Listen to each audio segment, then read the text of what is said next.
Okay guys, in today's video I'm hijacking a program that's normally used for people who navigate on the water and create charts for sailing, and they're pretty much the only people left that do intense GPS based navigation like that. And I wanted to use their program for land navigation, and it's pretty amazing. It's better than I ever hoped it would be. It's a miracle that I found the answer to it, because these programs are extraordinarily complex.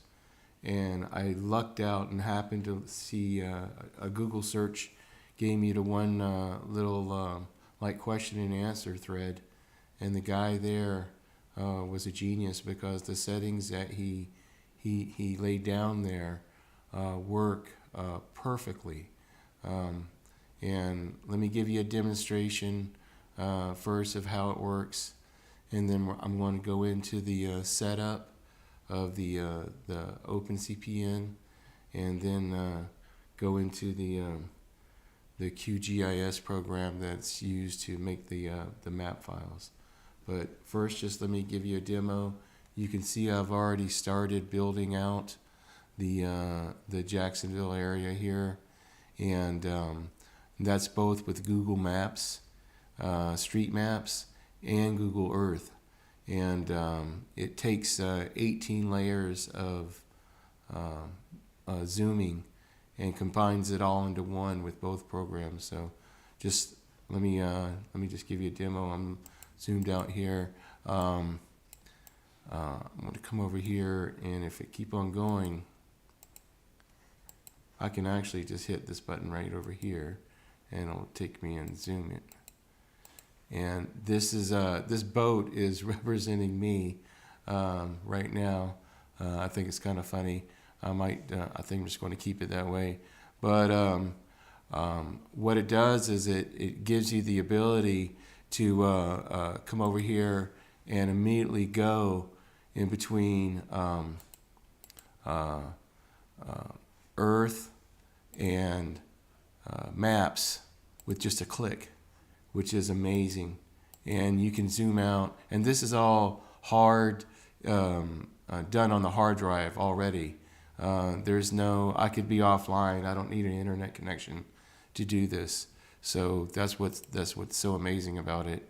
But anyway, yeah, it's really everything I ever look for, to be able to, okay, I'm now at this thing, I need to go off road, so let me switch from maps over to Earth, so I can see where see what I'm doing. Oh, I'm over here in the middle of the woods kind of thing. And wherever I'm at, like I said, I can always hit my home button there and take me back to where I need to go. But so the key is to be able to build a layer of Google Earth, and then also a layer of Google Maps as well on top of it. And I finally got all the bugs worked out, and now I'm on a systematic approach now, and now I know how to do it these one grid squares at a time, and do both the maps and the Earth at the same time. Well, sequentially, while I'm still on the same grid. I do the maps first, and then the Google Earth after that. And I'll go through that and show you all that. So let's just get right into how exactly you do it. First of all, just over here in the options, if you're not familiar with how you have these set up, you basically going to want to have add directories to the that you're going to want to store all these charts that you create. And so go ahead and create your directories first, just using your over here on your file explorer, and get those set up first. Add them into here, search for them, add them in, and then once we get them filled up, we'll come over here and do an update, and it'll go associate all of these tiles. So the other thing is like over here, this is for my GPS. So right now I have it connected over here on COM4, and the other stuff I try and have everything as much as I possibly can turned off to where it doesn't look like it's an ocean thing. I'll show you. There's all kinds of options over here where you can turn grids on and show chart outlines and show all the other crazy stuff that they have for all the sea stuff that, like, no offense, but I have no interest in. So anyway, let's just get over to the now how to make these. So starting off here, like I said, this is going to be my official first grid where I'm going to systematically just go across my areas here and go all the way down to the limit. So I'm all set up over here in the program to make the next one, which will be right here next to it. So let's go ahead and get into that. Now the name of this program is QGIS, and before we get going on doing anything, I just need to go over the setup options that you're going to have to do.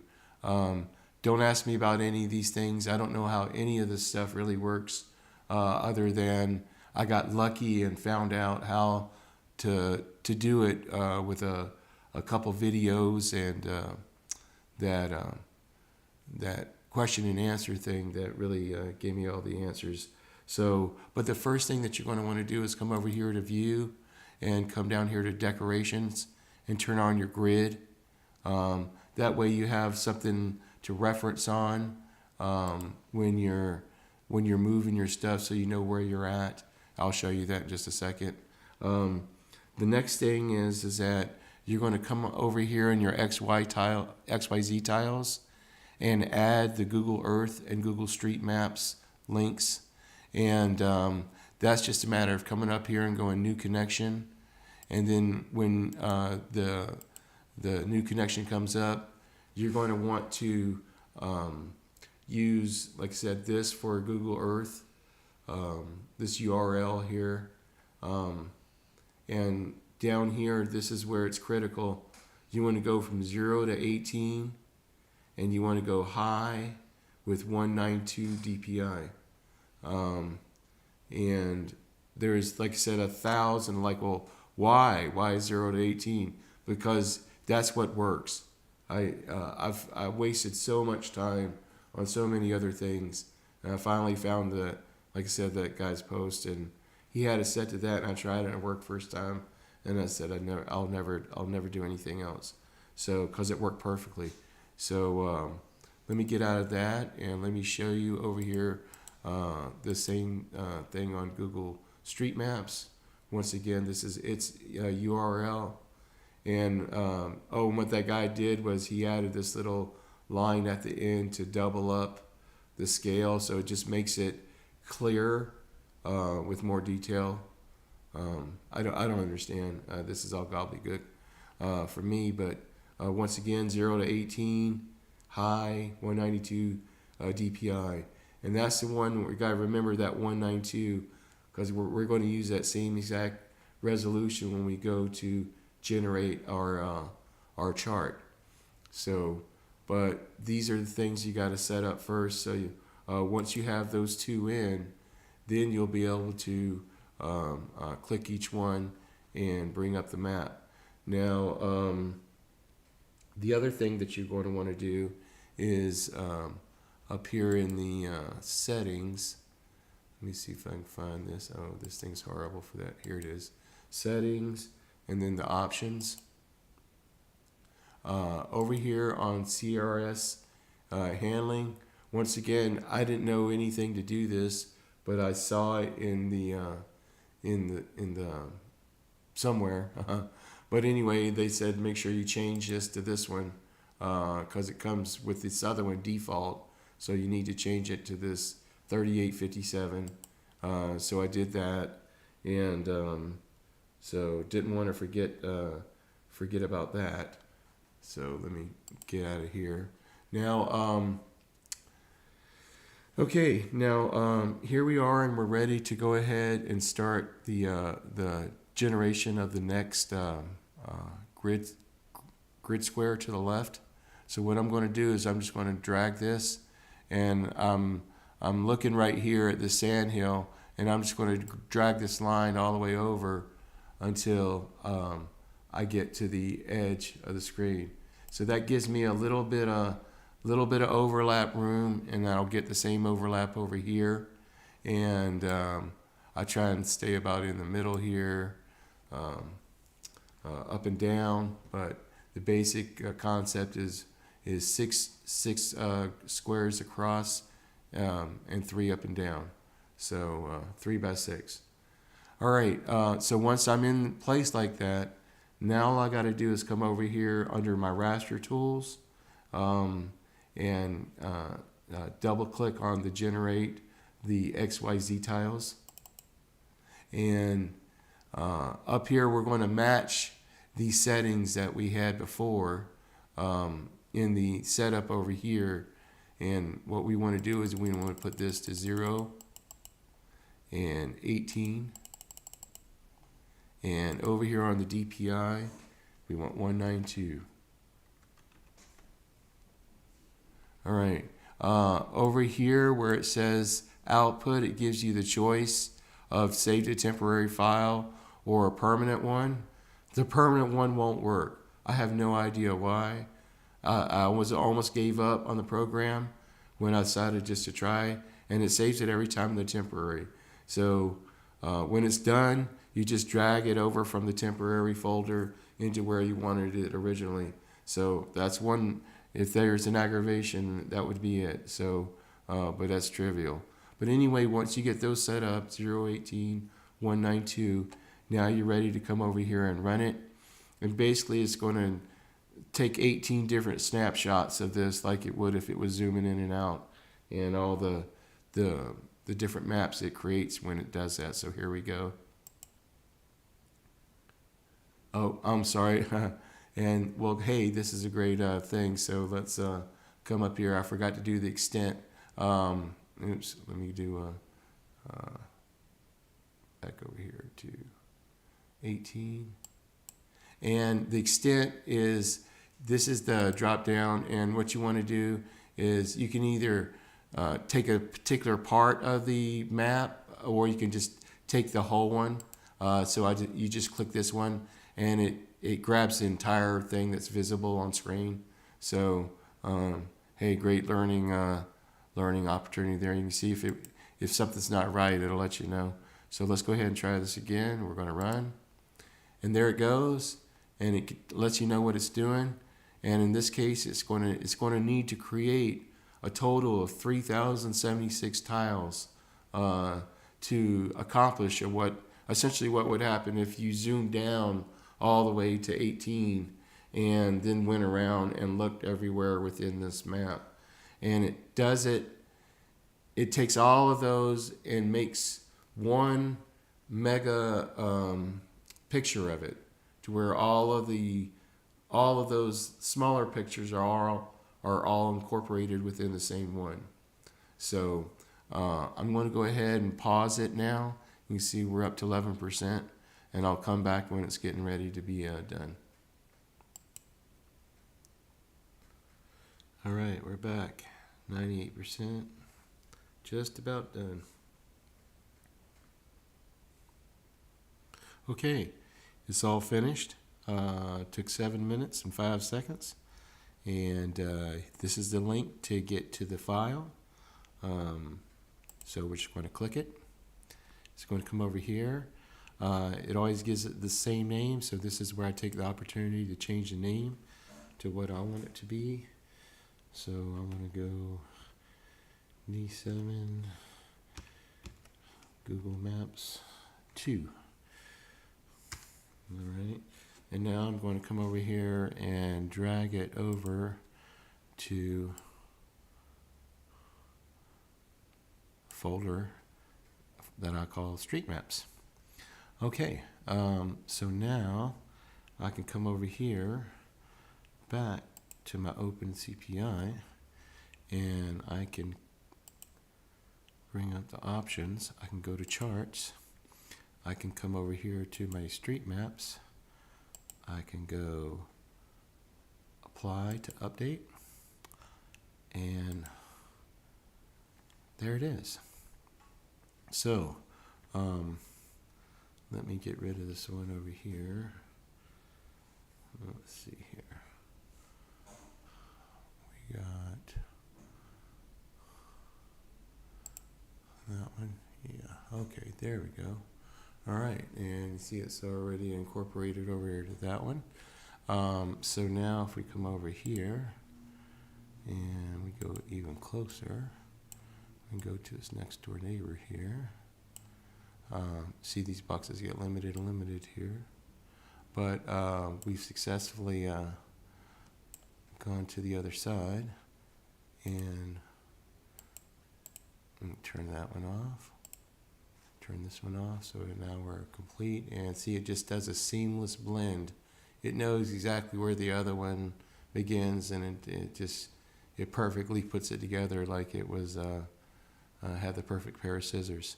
So that's really cool that it can do that. Now let's go back now that we see that and add the Earth side of it. Now so let's go ahead and close this one. Now if we switch over here to Earth, it maintains the same exact spot it was with street maps. Nothing changed as far as the scale or anything. Oh, by the way, I'm just using the same scale every time, this 149050, and I'm calling it my lucky scale or whatever it is. That's the one that was on when it worked. And I haven't even messed around to try to do anything else. But anyway, that's how I know that they all stay the same reference. Any other changes in sizes just means to change the size in the box, but not how the things are related to each other. So we're going to do the same exact thing now we did on before. We're going to open up our box here. And I won't forget this time to hit the extent to say I want everything on the screen. And we're going to 0, 18, and 192.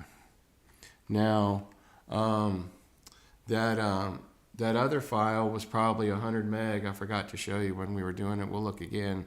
But these Google Earth files are very large, so they're going to be several gig, and it takes quite a lot longer than the Google Street Maps. So this is one you almost gotta let it start going and then go get something to eat or something and come back, because it takes a good 20-30 minutes. So let's see how long this one takes. But once again, the same exact settings, 0, 18, 192, and we're going to let it go to the temporary file. And here we go.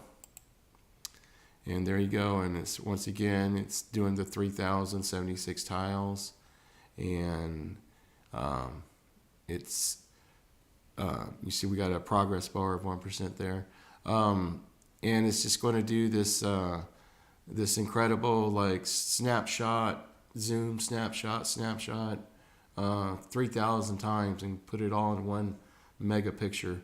So okay, I'll go ahead and pause and come back when it's just about done. All right, we're back. We're at 99%. You can see down here in the progress bar.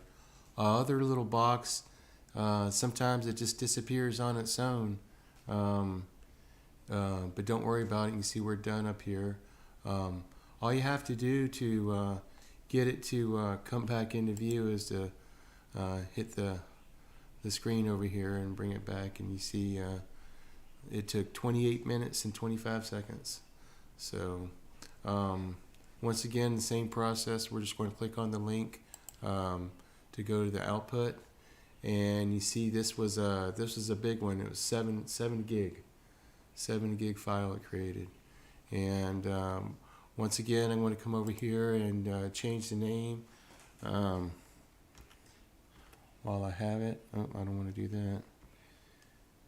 Space, and we're going to go GE2 on this one. And now I'm going to go ahead and drag it over here to my Google Earth folder. And now we should be able to come in here to the OpenCPN and bring it online here. So let's go charts, and we're going to go Google Earth Maps, and we're going to update, and all right, and we got a reset there. So let's go take those off and put that one on and that one on. Okay, there we go. Now we can see the continuous Google Earth.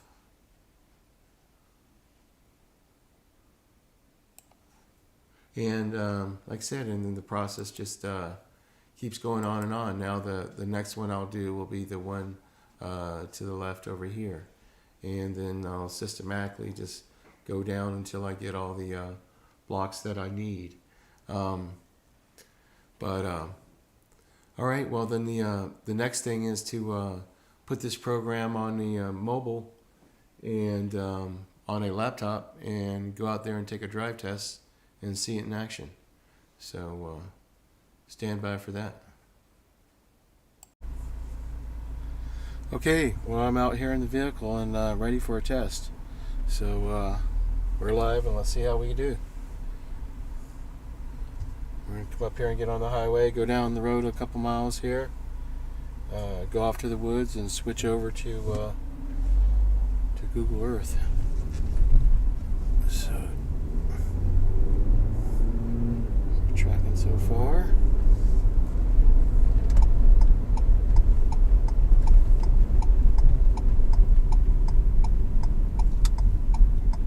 Oh, I like that a lot.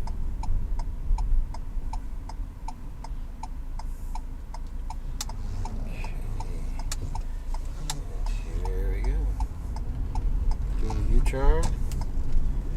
Now we'll be heading north on 301.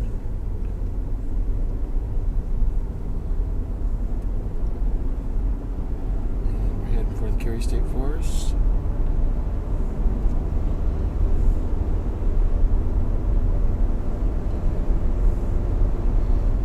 See, it's tracking just like a GPS should. Beautiful. Okay. Let's see. They should show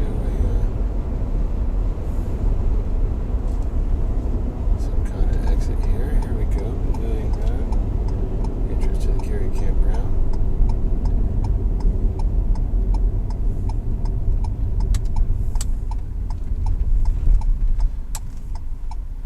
All right. Okay, so here we are. So now let's switch over to Earth mode and have a look that way. Oh, nice. Now I can see where I'm at. And let's zoom in here a little bit. And let's go into the campground.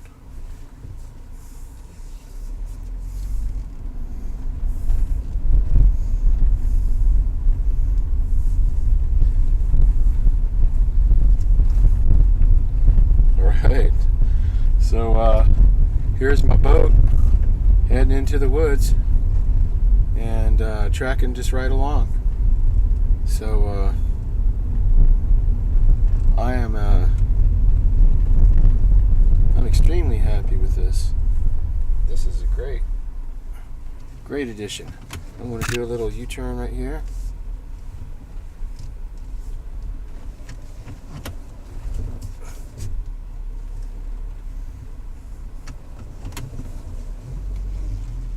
Back out here to the woods,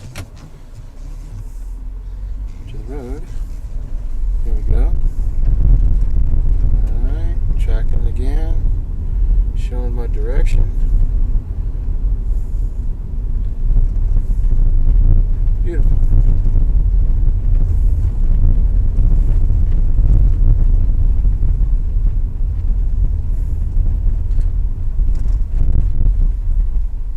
Okay. Now that we're back here, all we got to do is switch back to street mode, and we're there. Okay, guys. I think that's going to wrap it up. Hope that helps you, and we'll talk to you soon.